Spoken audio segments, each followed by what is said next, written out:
রাষ্ট্রপতি মোহাম্মদ শাহাবুদ্দিনের কাছে আজ পরিচয়পত্র পেশ করেছেন বাংলাদেশে নবনিযুক্ত মালদ্বীপের রাষ্ট্রদূত শিরিন রশিদ।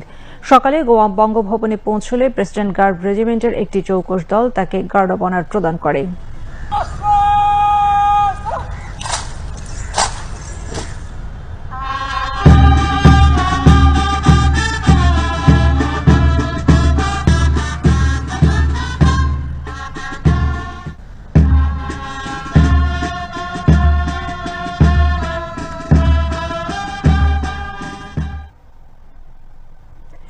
মালদ্বীপের নতুন রাষ্ট্রদূতকে স্বাগত জানিয়ে রাষ্ট্রপতি মোহাম্মদ শাহাবুদ্দিন বলেন, বন্ধু প্রতিম দেশ মালদ্বীপের সঙ্গে বাংলাদেশের দ্বিপাক্ষিক সম্পর্ক অত্যন্ত চমৎকার।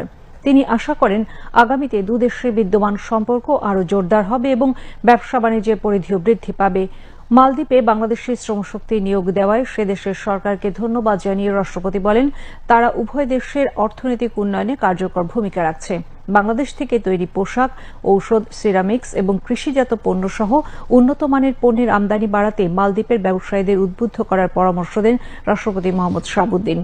সার্ক এবং ওআইসি বিভিন্ন আঞ্চলিক ও আন্তর্জাতিক ফোরামে বাংলাদেশ এবং মালদ্বীপ একে অপরকে সমর্থন ও সহযোগিতা করে উল্লেখ করে রাষ্ট্রপতি আশা করেন আগামীতেও এ ধারা অব্যাহত থাকবে।